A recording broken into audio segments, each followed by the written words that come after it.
समझ रहे हैं आप कुछ भी किसी भी तरीके से बैठे, लेकिन मेरे लिए ये बुजुर्गों की मौजूदगी, ये मोहब्बतें काफी है। अल्लाह सबके माँ बाप की मग़फ़िरत फरमा दे। आमीन बोलो, हाथों को उठा के आमीन बोलो। अल्लाह इस मजलिस का सवाब करीब की कब्रिस्तान के मुर्दों को नजर फरमा दे। आमीन कह दो। मालूम है क्या हुआ?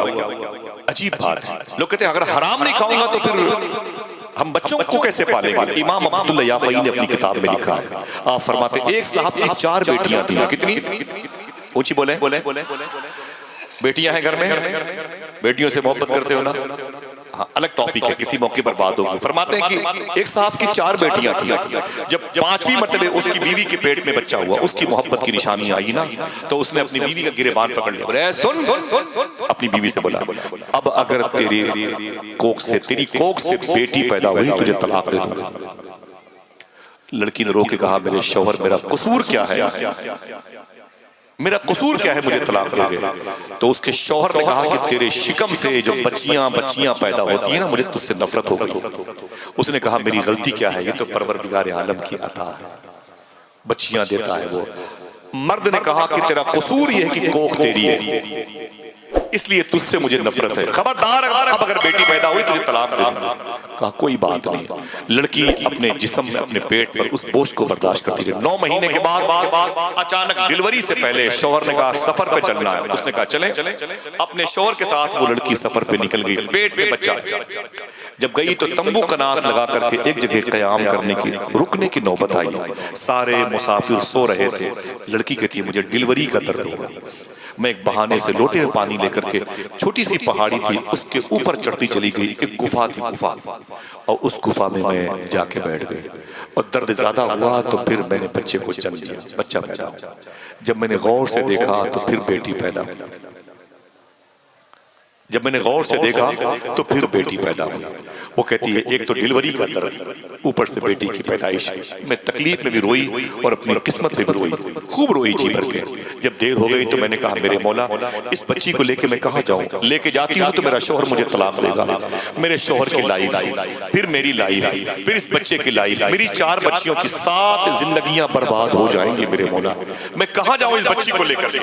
कहाँ जाऊँ इस बच्ची को लेकर के? फिर उस लड़की ने कहा कि मेरे दिल में ख्याल आया इस लड़की को जो अभी पैदा हुई है, कच्ची बच्ची है, इसे इसी गुफा में छोड़ देते हैं। अल्लाह भरोसा, कम से कम एक की जान जाने से तो फायदा यह होगा कि 6 की जान बच जाएगी, वरना उजड़ जाएगा मेरा घर। उसने उस लड़की को, अपनी बच्ची को रोते हुए उसी गुफा के अंदर छोड़ दिया और मुड़ मुड़ के देखती रही, चली आई। जब पेट उसका उस कैफियत में नजर न आया तो शौहर ने कहा क्यों, क्या बात है? तेरे पेट में मेरी मोहब्बत की निशानी वो क्या हुई? तो लड़की ने कहा खून बन के खराब हो गई। कहा कोई बात नहीं। काफिला आगे चला गया। 4 महीने के बाद वो काफिला जब फिर पीछे पलटा, वहीं पर खेमा लगा के रुका। वो औरत कहती है मुझे वो गुफा सामने नजर आई जहां मेरी 4 महीना पहले बच्ची पैदा हुई। शौहर को क्या पता, बच्ची की याद आई, मैं रोने लगी। फिर मैं किसी बहाने से उस गुफा में गई, लोटे पानी लेकर के। जब मैं उस गुफा, उस पहाड़ी पे चढ़ रही थी तो मेरे पैर बड़े बोझल थे। ये लड़के क्या जाने जिनको तफरी का सामान है, मालूम है आपको? हजरत अतर भाई, डॉक्टर कहता है, डॉक्टर साइंस कहती है कि डिलीवरी के वक्त एक औरत के पेट में जब बच्चा पैदा होता है इतना दर्द होता है, एक औरत के जिस्म को इस कदर तकलीफ होती है, अगर वो तकलीफ 70 मर्दों पर बांट दिया जाए तो 70 मर्दों की मौत भी हो सकती है। समझ रहे हैं आप? जिस माँ को रुलाते हुए आप हंसते हुए पैदा हुए हैं, कभी उस माँ की कब्र पे फातिहा पढ़ लिया। शादी में सबसे आखिर में उसे बुलाने जाते हो, बूढ़ी कह के बुलाते हो तुम उसे। हाँ, जब ये माँ चली जाएगी तब एहसास होगा। समझ रहे हैं आप? मेरा ये टॉपिक नहीं है। मैं भी जलसे जुलूस का आदमी, 30 साल हो गए मुझे ये काम करते हुए। रात के 2 बजे 3 बजे अपने घर जाता था, इलाहाबाद लखनऊ के बीच में। तो कभी कभी मैं अपनी माँ के जगाने की वजह से दरवाजा नहीं खोल दस्तक देता था। सामने एक टेबल थी बाहर, उस पर अपनी अटैची, अपना बैग रख के लेट जाता था कि जैसे मैं दस्तक दूंगा मेरी माँ जाग जाए। मैं चुपचाप लेटा। अचानक मेरी माँ दरवाजा खोल के बाहर चली आती और फिर मुझसे कहती बेटा तू आ गया? तो मैं अपनी माँ का हाथ चूमता था, जी अम्मी आ गया। माँ कहती तूने मुझे जगाया क्यों नहीं? तो मैं रो के बोलता अम्मी आपको तकलीफ हो जाती। और गहरी नींद में आप शायद सो रही थी, इसलिए मैंने जगाया नहीं। माँ मुझसे लिपट के बोलती, बेटे मैं सो जाऊं लेकिन फिर भी तेरा ही इंतजार करती रहती हूँ। जब मेरी आंख खुलती है तो मैं दरवाजे की तरफ देती हूँ, बहुत देर तक तेरी आहटों का इंतजार करती हूँ। आज सब कुछ है, मेरी माँ नहीं। मैं अपनी माँ की कब्र पे जाता हूँ, देर तक बैठता हूँ।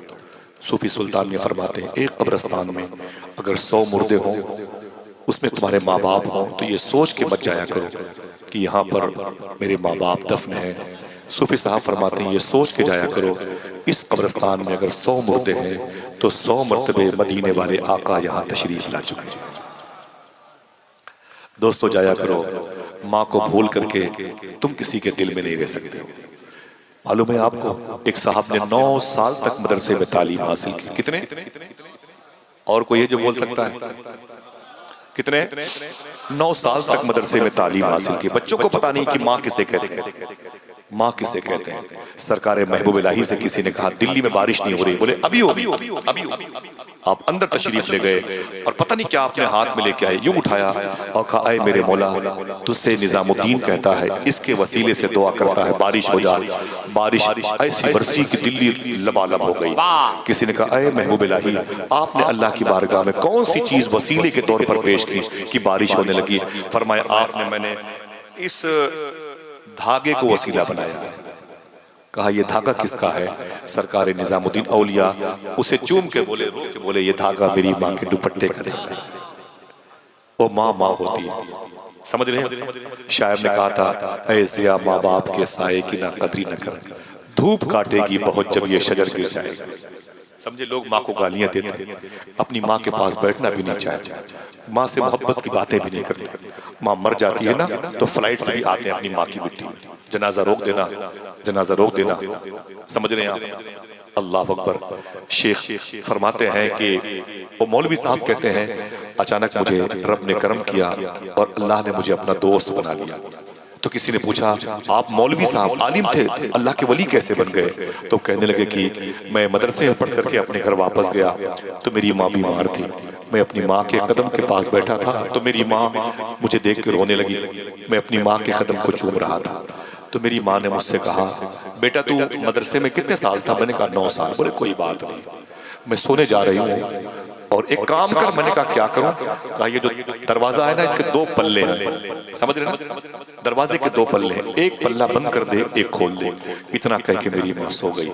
वो आलिम साहब कहते हैं, मैंने उठ करके उस दरवाजे के एक पल्ले को बंद किया, एक पल्ले को खोल दिया, दाहिने को बंद किया और बाएं को मैंने खोल दिया। जब आके माँ के पाँव के पास बैठा तो फिर याद आया, पता नहीं मेरी माँ ने बाएं पल्ले को खोलने के लिए न कहा हो, दाएं पल्ले को खोलने के लिए कहा।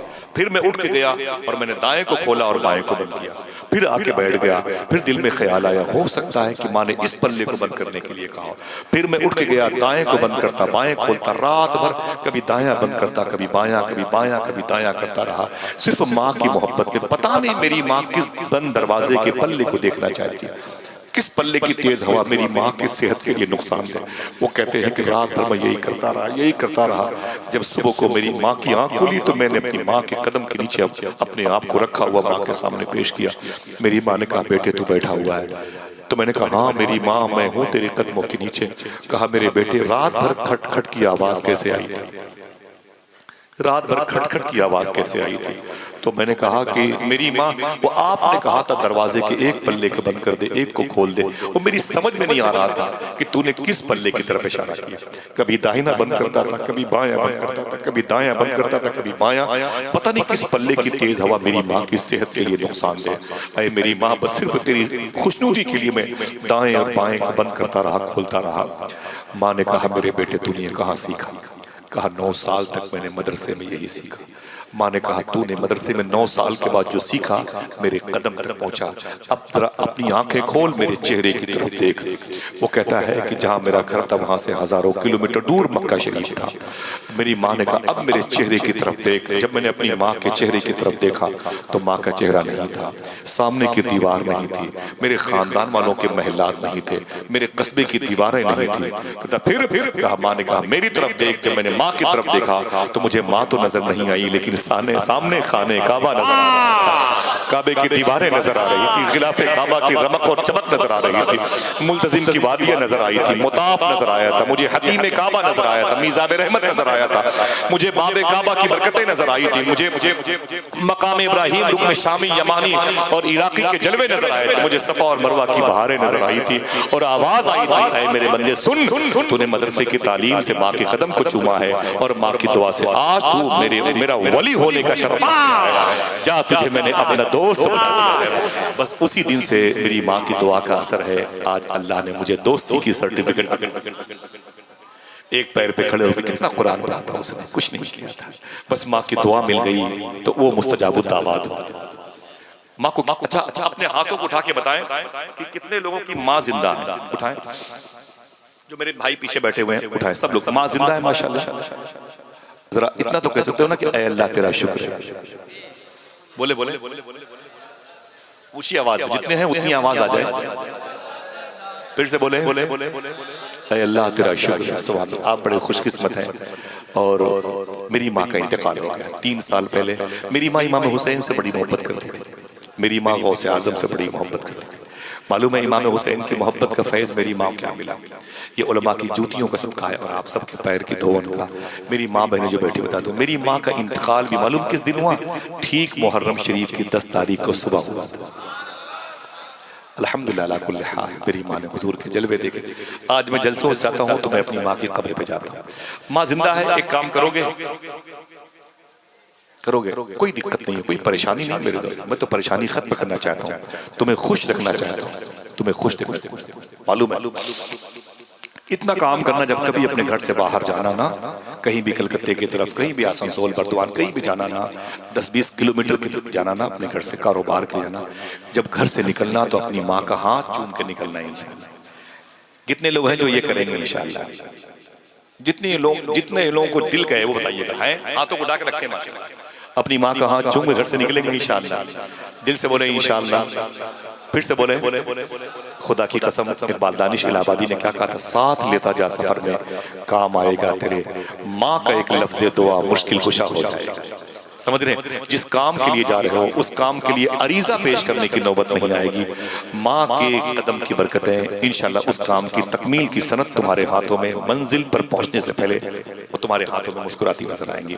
और जिनकी माँ का इंतकाल हुआ है, मैं उनसे गुजारिश करता हूँ कम से कम जुमा के दिन अपनी माँ की कब्र पे जाया इंशाअल्लाह। बोले जिनकी माएँ नहीं हैं वो क्या ऐसा कर सकते हैं? बोले हाथों को उठा के इंशाअल्लाह, कोई दिक्कत नहीं। एक गुजारिश, जब माँ की कब्र पे जाना ना, हो सके तो 1 पाव चीनी ले लेना, 1 पाव चीनी, 2 पैकेट या पार्ले बिस्किट या कोई नमकीन चीज ले लेना। और जहाँ माँ की कब्र हो उसी के करीब में कब्रिस्तान में पेड़ पौधों के साए में चींटियों को चीनी दे देना, चिड़ियों को, कबूतर को और भी तमाम तरह अल्लाह की मखलूक है उसके लिए बिस्किट वगैरह डाल देना, ऐसे ही टुकड़े टुकड़े करके डाल देना। वो कहते हैं सूफी साहब तुम तो घर चले जाओगे, लेकिन चींटियों को जब चीनी मिलेगी तो वो तुम्हारी माँ के लिए मीठी मीठी दुआ करेंगे। तुम चले आते हो, तुम्हारी माँ के पास रहते। असर की नमाज के बाद जब उस मीठे का असर उन पर गालिब आएगा, हुजूर पर दरूद पढ़ेंगी चींटियां अपनी अपनी बिलों में सुराख में, तो हुजूर भी मुस्कुरा के बोलेंगे ये उसी बिस्किट का असर है, उसी चीनी का असर। समझ रहे हैं? 10 रुपए में आप चाहो तो अल्लाह की मखलूक को राजी कर सकते हो। इससे आपको नुकसान होगा? उसी बोले हाथों को उठा, कोई दिक्कत मुश्किल है भाई, 10 रुपए का नुकसान कैसे नहीं होगा? 10 रुपए का नुकसान नहीं होगा। लेकिन ये होली और दिवाली के मौके पर ये बम्पर बोर्ड लगा होता है 50% डिस्काउंट, ये आमिना के लाल का लाया हुआ इस्लाम है। सुबह क़यामत तक यहाँ 1 के 10 1 के 10 1 के 10 की स्कीम चलती है। समझ रहे हैं? कभी किसी को खिलाओगे तो कमजोर नहीं रहोगे इंशाअल्लाह। समझ रहे हैं? मैंने पूछा सूफी साहब किबला से, हुजूर ये क्या बात है? पहले लखनऊ था, लोग थे, आपने देखा बार बार लखनऊ, ये सब लखनऊ जाने वाले लोग हैं, मेरे घर से करीब है। मैंने कहा लखनऊ था, ये शकुंतला, ये पीजीआई, ये सहारा, ये वेदांता, टॉप क्लास की हॉस्पिटल लखनऊ में। मैंने कहा ये हॉस्पिटल तो इतनी नहीं थी, अब लोग भी हैं और हॉस्पिटल भी है। आप फरमाते उसकी वजह क्या है बता दो? मैंने कहा बताएं। आप फरमाते वजह यह है कि पहले के दौर में लोग खिला खिला के खाते थे, इसलिए बीमार नहीं होते थे। अब दिखा दिखा के खाते हैं, इसलिए बीमार। समझ रहे हैं आप? अगर यही चीजें तुम 10 रुपए की राशि गुटखा खा के थूक देते हो दीवारों पर पान खा के, अगर यही चीजें तुमने चूटियों को खिलाना शुरू किया, मालूम है खुदा की कसम हुजूर की मोहब्बत तुम्हारे दिल में आ जाएगी।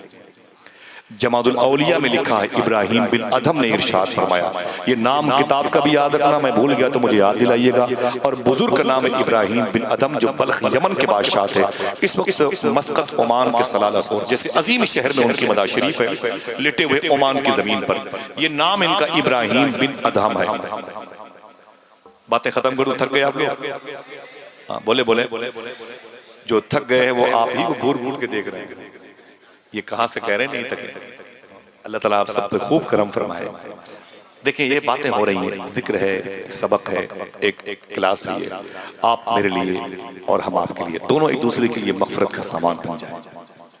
आप जिस काम के लिए पैदा हुए वो काम करो।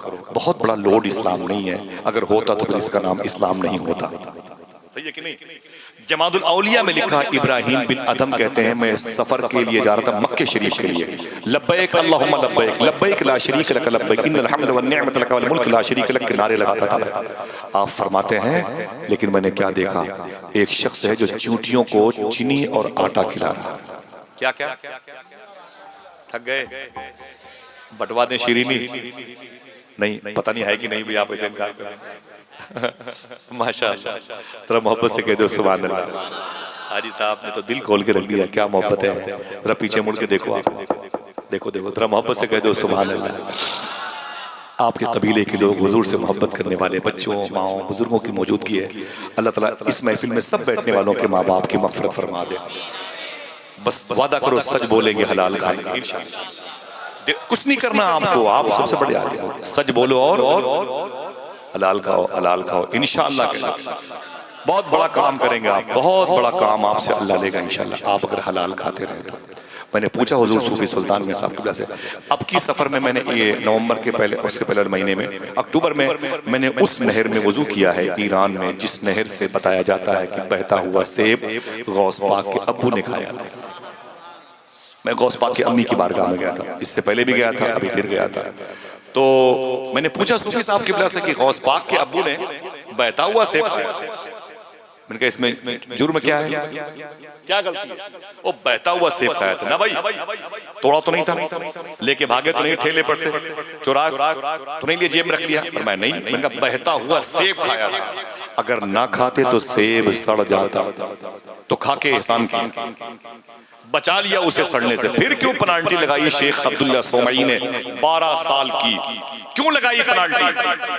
क्यों आपस पलटे शेख मूसा जंगी दोस्त सेब के बाग के मालिक बाग कि मैंने आपका बहता हुआ सेब खा लिया है, गलती हो गई है, मुझे माफ कर दें। मालूम क्या कहा सूफी सुल्तान में? देखना कितने लोग समझ के बैठे हुए सुभान अल्लाह कहते हैं। फरमाते हैं सूफी साहब कि हुजूर गौस पाक के अब्बू जानते थे, अगर मैंने खाने पीने में एहतियात नहीं किया तो मेरे घर में वलियों का सरदार शेख अब्दुल कादिर जिलानी कैसे पैदा होगा। अल्लाह सुभान अल्लाह, नारे तकबीर, नारे रिसालत, फैज़ाने गौसुल आज़म, मसलके आला हज़रत। अच्छा ये बताएं, आप में से कोई शख्स है जो एक नारा लगा दे, उसमें चाहे वो अपने ही खानदान का नाम ले ले? माशाअल्लाह, जरा हाथों को उठा के जवाब दीजिए सुभान अल्लाह। अल्लाह सलामत रखे, जीते रहिए भाई, बहुत बहुत शुक्रिया आप सब, जिंदाबाद। हुजूर ताजुश शरीया, हुजूर ताजुश शरीया, सुभान अल्लाह। हाजी साहब कहाँ चले गए? हाजी जाकिर साहब, माशाअल्लाह, बहुत बहुत मुबारक, माशाअल्लाह, बड़े माशाअल्लाह, सुभान अल्लाह। ये रुमाल जो आपने लिया, ये गौस पाक की बारगाह का ये भी कादरी है इंशाअल्लाह, जल्दी बगदाद शरीफ जाएंगे इंशाअल्लाह। और तो मैंने तो सोचा कि आपको लेके जाऊंगा, छोड़ दूंगा इंशाअल्लाह, है कि नहीं? इंशाअल्लाह हुजूर गौस पाक की बारगाह मिल जाए तो बहुत बड़ी बात है कि नहीं भाई? ऐ खुशा किस्मत दरे महबूब सुबहानी मिला, जिंदगी को आस्ताने शाह जीलानी मिला। मेरी क्या औकात थी आता जो मैं बगदाद में, है मगर मुमकिन कि मुझको हुक्म सुल्तानी मिला। यूं लगा दीदार पाकर आस्ताने गौस का, जैसे एक प्यासे को रेगिस्तान में पानी मिला। खैर उम्मत में हुआ पैदा खुदा का शुक्र है, और पीर भी मुझको मिला तो पीर लासानी मिला। बोलो हाथों उठा के लब्बैक या गौसे आज़म। कुछ नहीं करना है, सच बोलना है और हाँ, जरा मोहब्बत से बोलो सुभान अल्लाह। प्यार से बोलना इंशाअल्लाह। क्या बात है। एक बात इस हवाले से याद आ गई, वो मेरे बड़े भाई जिनके कदम के नीचे बैठा हूँ अतर भाई, वो याद दिला रहे हैं, बड़ी बात है, सुने। तो मालूम है क्या, ये मैंने पूछा कि हुजूर गौस पाक, फरमाया कि गौस पाक के अब्बू ने इसलिए शेख सुमई से राब्ता कायम किया, अगर मैं खाने पीने में एहतियात नहीं करूंगा तो फिर वलियों का शेख कुतुबुल इंस वल जिन, कुतुबुल लौह वल कलम, कुतुबुल अर्द, कुतुबुल समावात, कुतुबुल मलाइका सैयदना शेख अब्दुल कादिर जिलानी मेरे घर कैसे पैदा हो। मैंने कहा अच्छा। फिर मैंने एक सवाल दागा सूफी साहब से, देखिए हजरत ये बड़ों की बड़ी सरकारों की मौजूदगी है, सुनिए। मैंने पूछा अच्छा हजरत गौस पाक क्या चोर आए थे? मैंने कहा हाँ। बोले हाँ। मैंने कहा वो अब्दाल बना दिए गए? बोले हाँ। मैंने कहा ये रूल के खिलाफ? बोले क्यों? मैंने कहा हिंदुस्तान में अगर कोई चोर आए तो क्या उसे आईजी बनाया जाएगा? बोले भाई अगर कोई चोर पकड़ा जाएगा तो उसे आईजी बनाया जाएगा, DIG, IAS, IPS, SDM, DM, CO, कोतवाल नहीं बनेगा। फिर सिस्टम क्या है? उस चोर को अपने जुर्म की सजा मिलेगी, बाहर निकलेगा, तैयारी करेगा, वो भर्ती होगा, फिर पुलिस वाला बनेगा, फिर वो आगे जाके सीओ बनेगा, फिर कोतवाल बनेगा, फिर एसडीएम बनेगा, फिर डीएम बनेगा, आईएएस वगैरह वगैरह। वो मेहनत करेगा तब ना आगे जाएगा। और गौस पाक ने क्या किया? चोर को ही अब्दाल बना दिया। अब्दाल किसे कहते हैं? किसे कहते हैं? कोयला मंत्री वाला पोस्ट है, बताए? ये बिजली विभाग वाला पोस्ट है। एक डिपार्ट होता है मुसलमान कलमा पढ़ने वालों का, जिसे मोमिन कहा जाता है। जब उससे इस्लाम जाहिर होता है तो उसे मुसलमान कहा जाता है। वो मेहनत करता है तो उसे स्वालिहीन के खानदान से उसका ताल्लुक होता है। जब वो नेकों में शामिल होता है तो फिर वो मुत्तकी होता है। मुत्तकी होता है तो अल्लाह उसको अपना वली बनाता है। जब वली बनता है तो फिर अल्लाह उसे अपनी तजल्ली, अपनी लाइट, अपनी रोशनी, अपना नूर दिखाता है। अगर वो संभाल नहीं पाता तो मर्जूब बन जाता है, संभल जाता है तो सालिक बन जाता है। अब सालिक बन गया तो आगे जाता है, अवतार बनता है, अबरार बनता है, अब्दाल बनता है, तब कहीं जाके गौस पाक ने चोर को ही अब्दाल बना दिया। मैंने कहा हुजूर पल्ले नहीं पड़ी, चोर को ही। मैं उनकी मदार शरीफ पर गया हूँ, बहुत जाता हूँ। अब उनकी मदार शरीफ बोर्ड लगा हुआ ख्वाजा कुतुब अल्फी नाम, कभी जाना तो जाना इंशाअल्लाह, ठीक है। शारे सिराज सोकुल कफ़ा के करीब गौस पाक के रोज़े के करीब लेटे हुए हैं। जो गौस पाक यहाँ चोरी करने आए थे अब्दाल बना दिए गए। मगर चोरी करने के लिए समझ जा रहे हैं, किसी बाने हम भी अब्दाल बना दिए जाए, हुकूमत का नजरिया बदल गया है, ठीक है। तो मैंने पूछा सूफी साहब से वो चोर को अब्दाल कैसे बना दिया? आप फरमाते हैं सुनो। मैंने कहा बताएं। कहते हैं कि जब गौस पाक के यहाँ वो चोर आया चोरी करने के लिए ना, तो गौस पाक जाग गया, वो चोर छू के बैठ गया। उतने में ख्वाजा खिज़र आ गया। ख्वाजा खिज़र कौन है? जो वलियों की पोस्टिंग करते हैं। आपके शहर के कुतुब को उठा के आसनसोल भेजना, वहाँ के मरजूब को उठा करके बरनपुर भेजना, वहाँ के औताद को उठा के कलकत्ता भेजना, ऐसे वलियों की पोस्टिंग करते हैं। बोले ख्वाजा खिज़र आ गया। बोले शेख ही फरमाया क्या बात है? बोले एक शहर के अब्दाल का इंतकाल हो गया है। अब्दाल का काम क्या है? जब तक दुआ नहीं करेगा शहर में बारिश नहीं होगी। इतनी बड़ी पोस्ट है, जब तक ये दुआ नहीं करेगा अब्दाल बारिश नहीं होगी। ख्वाजा खिज़र कहते हैं एक शहर की एक कुर्सी खाली है, एक सीट खाली है, आप कोई अब्दाल दे दें। तो गौस पाक ने फरमाया वो किनारे बैठा हुआ उसे लेके आओ। तो सुनिएगा, स्क्रीन देखिए, वो बैठा हुआ किनारे, उसे लेके आओ। तो ख्वाजा खिज़र उसके पास गए और कहा अब्दाल साहब उठिए, उठिए। तो उसने वहीं से हाथ जोड़ा, या गौस पाक मैं चोर हूं अब्दाल। बोले भाई मैं चोर हूं अब्दाल नहीं हूं। तो गौस पाक ने वहीं से फरमाया तेरे इसी सच बोलने ने तुझे अब्दाल बना दिया। हाय हाय हाय हाय, तेरे इसी सच बोलने, क्या कहने, सच बोलो और हलाल खाओ, दो काम करो, आसान काम है इंशाअल्लाह। बोले ये दिल हुजूर की मोहब्बत की आवाज़गाह है, ये दिल हुजूर की मोहब्बत की खानकाह, हुजूर की मोहब्बत की क़यामगाह, हुजूर की मोहब्बत का हुजरा है। इंशाअल्लाह इस दिल में हुजूर आएंगे तो लोग कहेंगे वो जो मोहम्मद अल्लाह के रसूल हैं, इस दिल में भी। माँ की मग़फ़िरत के लिए फिर से बोलो सुभान अल्लाह। ये नजरिया कि हराम नहीं खाएंगे तो बच्चे कैसे पलेंगे, ना ना ना ना ना, ये तुकबंदी अच्छी बात नहीं है। अल्लाह की ज़ात पर भरोसा रखो, जैसे भरोसा उसने रखा था। किसने? मैंने कहानी कहां से जाके तोड़ दी। ओ बच्ची जो इमाम याफई कौल के मुताबिक जिसने 4 मरतबे 4 बच्चियों को पैदा किया था, जिसने गुफा के अंदर एक फिर बच्ची को पैदा किया, कितनी हुई?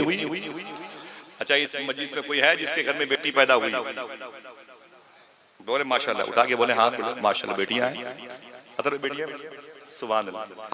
मैं तो गौस पाक की बारगाह मैंने कहा हुजूर आप दुआ करें अल्लाह से मुझे बेटी अता कर दे, मुझे बेटियों से बड़ी मोहब्बत है। मूसा अलैहिस्सलाम ने अल्लाह से कहा था ऐ मेरे मौला जब तू किसी बंदे से मोहब्बत करता है तो उसे जाहिर कैसे करता है? अल्लाह फरमाता है जब मैं किसी बंदे से मोहब्बत करता हूँ तो उसके यहाँ मेहमान भेज देता हूँ। तो आपने फरमाया अच्छा, और जब किसी बंदे से बहुत ज्यादा मोहब्बत करता है तो क्या करता है? तो अल्लाह फरमाता है जब मैं किसी बंदे से बहुत ज्यादा मोहब्बत करता हूँ तो उनके यहाँ बेटियां पैदा करता हूँ। अल्लाह अल्लाह अल्लाह। फिर बेटी पैदा हुई। 4 महीने के बाद जब वो औरत पलटी तो उसे वो गुफा याद आ गई। कहानी याद है? याद है कि भूल गए? जब याद तो बयान करने की क्या जरूरत है? तेरा मोहब्बत से कहते हैं सुभान अल्लाह। अल्लाह मेरे बुजुर्गों को भाइयों को सलामत रखे। उस लड़की ने जब उस गुफा को देखा तो फिर दिल की दुनिया तड़प गई। बच्ची याद आई, उसके जिस्म का एक हिस्सा है औलाद। उसने एक बहाने से फिर ऊपर चढ़ना शुरू किया। अब जब पहाड़ पर चढ़ रही है तो उसके पैर और कांप रहे हैं। पता नहीं क्या होगा मेरी बेटी के साथ हुआ होगा। 4 महीना पहले मैंने इस गुफा में बेटी पैदा की थी, जना था। आज मैं वहीं उसी गुफा में जा रही हूँ। जिस जानवर ने मेरी बेटी को खाया होगा उस जानवर के जिस्म से मस होने वाली मेरी बेटी की जिस्म के गोश्त के लोथड़े के छींटे उस गुफा की दीवारों में पड़े पड़े। हो सकता है मेरी बच्ची के जिस्म की कोई सख्त हड्डी किनारे पड़ी हो सकता है कि मेरी बच्ची जब तड़पी हो तो उसके पैरों की रगड़ एड़ियां निशानियों को छोड़ के गए हो और उसके तड़पने की जगह पर मेरी बच्ची की एड़ियों के निशान हो। ये सोच करके औरत ऊपर जा रही है, ऊपर जा रही है। लेकिन जैसे ही उसने गुफा के अंदर झांक करके देखा तो क्या देखा? एक हिरनी लेटी हुई है, एक हिरनी लेटी हुई है और उसकी 4 महीने की बच्ची हिरनी का दूध पी रही है। मैं चुप हूं कि शायद एक मिनट में आप फिर से सुभान अल्लाह कह दें। जो भाई पीछे बैठे हुए हैं वो भी अपने हाथों को उठा के बोले। वो कहती है मैं तड़प गई। मैंने देखा कि मेरी वो बच्ची जिसको 4 महीने के बाद अच्छे लिबास की जरूरत है, मिट्टी के गर्दो गुबार ने उसे ढांप रखा है। मेरी बच्ची का चेहरा गर्द आलूद है लेकिन हिरनी का दूध पी के मेरी बच्ची की सेहत अच्छी है, वो जिंदा और सही सलामत है। मैं तड़प गई। मैं चीख करके जब नीचे दौड़ती हुई आई तो मेरे खानदान कबील शौहर सब लोग आ गए। बोले क्या बात है, क्या बात है? मैंने कहा आ जाओ कबीले वाले, आ जाओ आ जाओ कबीले। सब जमा हो गए। बोले क्या बात है? मैंने कहा है मेरे शौहर 4 महीना पहले मैंने तुझसे झूठ बोला था, मेरे जिस्म का वो बच्चा खराब हो गया। चल देख कुदरत के जलवे के। चल चल चल ऊपर चल, देख। बच्चियों से नफरत करता है, चल ऊपर देख कुदरत के जलवे का। सबने दौड़ते हुए ऊपर पहाड़ी पर चढ़ने की कोशिश की और जैसे ही गुफा के करीब पहुंचे सबने अंदर का मंजर जब झांक करके देखा, लड़की बोली यही मेरी बच्ची है 4 महीना पहले जो अब तक इस गुफा में जिंदा है, बगैर माँ बगैर बाप के बगैर किसी साहिबान के, और इसे ये हिरनी दूध पिला के जिंदा रखी हुई है। सबने अपनी अपनी हथेली अपनी पेशानी पर मारी। कहा अजीब बात है। अल्लाह की बारगाह से आवाज आई, देखना कोई है या जिस भाई ने नारा लगाया था वो नारा फिर से लगा सकते हैं? जिन लोगों ने जवाब दिया था क्या वो फिर जवाब देने की ताकत रखते हैं? जैसे लोगों ने कहा अजीब बात है, ये लड़की अभी तक जिंदा है। खुदा की बारगाह से आवाज आई, ऐ मेरे बंदो सुनो, अगर मैं पैदा करना जानता हूं तो उन्हें जिंदा रखना भी जानता हूं। अल्लाह अल्लाह अल्लाह अकबर। वही तो है जो निजाम हस्ती चला रहा है। तुम पालोगे अपनी बच्चियों को, नहीं पाल सकते। फ्रॉड है, हसीन धोखा है। जिंदाबाद। नहीं पाल सकते तुम, खुदा ही है जो अपने बंदों को पालने वाला है। 9 महीने माँ की पेट की काली कोठरी में किसने बच्चों को रिस्क दिया? कहते क्यों नहीं खुदा ने दिया। जिसमें के गोश्त के लोथड़े को कितना पाकीज़ा बनाया। 8 और 9 10 mm की पथरी से पूरा घर तड़पता है, लेकिन उसी माँ के पेट में 2-2.5 किलो का बच्चा 9 महीने मुस्कुराता है। समझ रहे हैं आप? ये उसकी कुदरत के जलवे नहीं है तो फिर और क्या? आप कहते हो कि हम नहीं हराम खाएंगे तो कैसे हमारे बच्चे पलेंगे? ना ना ना ना, तो अपनी एक उंगलियों को भी नहीं सलीके से संभाल सकता। ये वही रब्बे कदीर है जो दुनिया की 225 ममालिक की जमीन के साथ साथ हर अर्ज़ मुबारक में रहने वाले कीड़े मकोड़ों को ग़िज़ा देता है। तो इंशाअल्लाह दुआ करो कि अल्लाह की ज़ात पर भरोसा रखेंगे तो हराम नहीं खाएंगे इंशाअल्लाह। बोले आपकी जिम्मेदारी बनती है, वो होंठ जो दुरूद पढ़ने के लिए, वो होंठ जो नात पढ़ने के लिए, वो होंठ जो कुरान पढ़ने के लिए आपको मिले हैं, उसे हराम लहू से आलूदा ना करो, बर्बाद ना करो।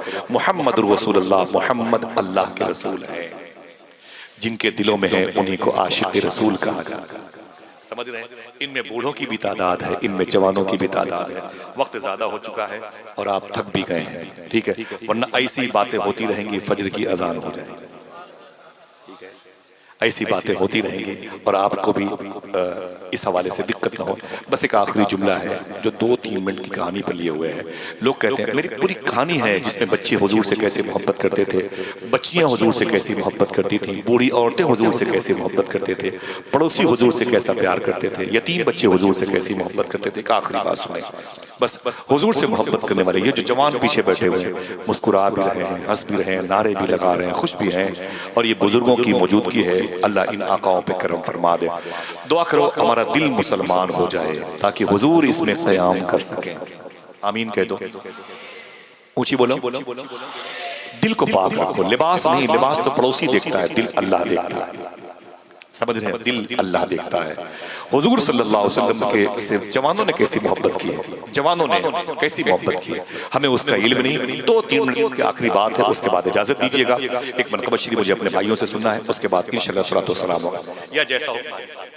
लेकिन मुझे बड़ी खुशी हुई आप बैठे रहे, मैंने सोचा भी नहीं था इस कदर दयारे गैर में इतनी मोहब्बतें मिलेगी।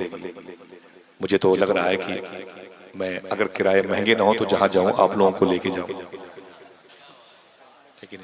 अल्लाह सलामत रखे। दुआ करें अल्लाह सबको हुजूर गौस पाक की बारगाह में हाज़िरी की तौफीक अता फरमाए। मोहम्मद रसूलुल्लाह, मोहम्मद अल्लाह के रसूल हैं। बोलो बोलो बोलो। जो कहता है हुजूर ये नहीं जानते, हुजूर ये नहीं जानते, हुजूर ये नहीं जानते, सूफी साहब फरमाते हैं उससे कह दो तेरे इस ना जानने को भी हुजूर जानते हैं। समझे? हुजूर मोहम्मद अल्लाह के रसूल, अकीदा है तो हाथों को उठा के बोले मोहम्मद अल्लाह के रसूल हैं। समझे? ये जवान लोग कैसे हुजूर से मोहब्बत करते हैं। ये थोड़ी बैठे हैं बिला वजह बैठे हुए हैं, यहाँ कोई आर्केस्ट्रा थोड़ी हो रहा है, ये बैठे हैं उसी हुजूर की मोहब्बत हुजूर की ना होती तो कैसे बैठते। माँ के दूध का हक अदा कर दिया बच्चों ने, वरना इस जबान में गुफ्तगू कौन सुनता है। वो हरकतों सकनात होते हैं, बाजुओं की प्रेशर होता है, खेल कूद होता है, तब कहीं बैठे बैठे। समझे आप? हुजूर जवानों के दिल में कैसे होते। एक बात सुन ले, हुजूर सल्लल्लाहु अलैहि वसल्लम ने करीब में मदीने शरीफ के 3.5-4 किलोमीटर पर एक पाकीज़ा कैंपस है जिसको ओहद की वादी कहा जाता है।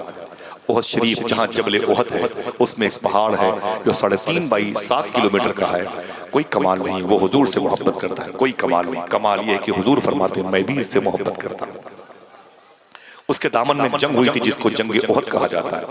समझ रहे हैं आप? जब उस जंग में, बस समेट दूंगा बस 1-2 मिनट, जब उस जंग में हुजूर के फौजियों की तरतीब से खड़े होने का वक्त आया तो मेरे आका ने फरमाया ऐ मेरे गुलामों तुम इधर खड़े हो जाओ, मेरी ये फौज इधर खड़ी हो जाए, ये फौज इधर, ये कल्ब है, ये मैमना है, ये मैसरा, ये दाएं तरफ खड़े हो जाओ, बाएं तरफ तुम इतनी फौज ले खड़े हो, तुम बीच में ना, तुम वस्त में रहना, तुम कुमक तुम बाद में आना।